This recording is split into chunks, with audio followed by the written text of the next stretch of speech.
Ya, assalamualaikum warahmatullahi wabarakatuh. Alhamdulillahirrahmanirrahim. Pada kesempatan kali ini, saya Doni Yulistiawan dapat berjumpa lagi dengan kalian.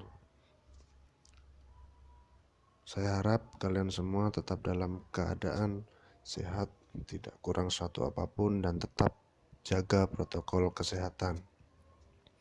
Baik anak-anak, untuk kesempatan kali ini kita sudah memasuki topik kedua dalam pelajaran bahasa Indonesia. Apa topik kedua itu? Mari kita simak bersama-sama. Untuk topik kedua ini kita akan membahas tentang sebuah pengembangan teks yang bernama teks eksposisi atau paragraf eksposisi. Ya. Jadi teks eksposisi itu termasuk dalam beberapa pengembangan teks yang sudah kita kenal sebelumnya. Yang kalian tahu kan ada deskripsi, eksposisi, persuasi, argumentasi, dan narasi. Disingkat dengan depan, singkatan depan. Yang akan kita bahas pada kali ini adalah eksposisi. Apa itu eksposisi? Jadi dari judulnya saja sudah bisa kita tebak apa sih expose. Expose berarti menampilkan atau menyampaikan. Apa yang kita sampaikan? Mari kita lanjutkan. Ya, untuk pengertiannya, teks eksposisi adalah teks yang bertujuan untuk memaparkan informasi kepada pembaca atau pendengar. Jadi, teks eksposisi ini memaparkan informasi kepada pembaca atau pendengar. Kenapa kok ada pendengarnya? Ya, karena sebuah eksposisi tidak hanya ditulis, tapi juga kita bisa bacakan secara langsung kepada orang lain. Dan orang lain akan mendengarkan pernyataan kita atau pemaparan kita. Jadi, di situ disebutkan bahwa tujuannya itu adalah memaparkan informasi kepada pembaca atau pendengar. Berupa apa informasinya? Berupa apa saja? Informasi yang ada di sekolah, informasi secara umum, informasi pengumuman, itu akan disampaikan, bisa kita sampaikan dengan cara bereksposisi begitu. Kemudian untuk struktur ini merupakan unsur pembangun dari teks eksposisi ini. Teks eksposisi ini terbentuk dari adanya tesis, argumentasi, dan penegasan ulang. Apa itu tesis atau pernyataan pendapat? Jadi tesis ini berada di bagian pembuka yang isinya adalah pendapat tentang topik yang dibahas. Jadi seorang penulis akan membuat tesis di depan atau menyampaikan pendapatnya di depan berkaitan dengan topik yang kita bahas. Kemudian yang kedua, argumentasi. Argumentasi ini adalah alasan. Alasannya apa?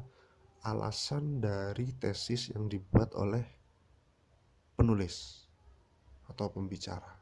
Tujuannya apa? Untuk menegaskan bahwa apa yang dia katakan di bagian awal itu benar. Jadi dikuatkan gitu loh. Jadi dikuatkan di bagian argumentasi, ada di bagian tengah ini. Kemudian yang ketiga atau terakhir adalah penegasan ulang pendapat. Pendapat yang sudah disusun di tesis akan ditegaskan ulang, akan dipertegas di bagian akhir atau di bagian penegasan ulang. Kurang lebih seperti itu untuk pengertian dan strukturnya. Kemudian selanjutnya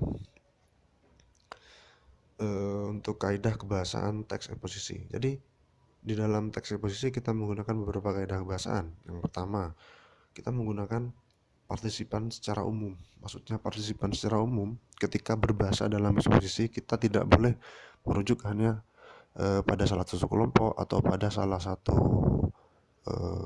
grup atau kalian, tapi ini pembacanya tuh adalah secara umum atau pendengarnya secara umum gitu. Jadi harus menggunakan partisipan secara umum.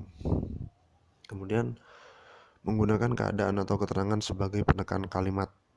Menggunakan keadaan atau keterangan sebagai penekanan kalimat. Jadi kita menggunakan penekanan kalimat. Kemudian yang ketiga menggunakan konjungsi sebab akibat, yaitu karena, maka, sebab, oleh karena itu, yang, dan sebagainya. Banyak sekali konjungsi. Apa konjungsi itu? Konjungsi merupakan kata penghubung. Ya, kata yang digunakan untuk menghubungkan satu kalimat dengan kalimat lain gitu. Kemudian yang keempat, menggunakan konjungsi bahwa. Yang kelima, yang terakhir, menggunakan nominalisasi atau kata benda yang asalnya bukan kata benda. Nomina itu kata benda. Kemudian kalau verba itu kata kerja ya. Kemudian selanjutnya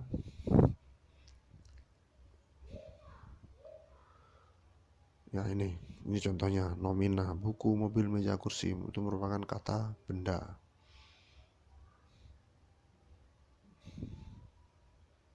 Ya, pola pengembangan teks eksposisi.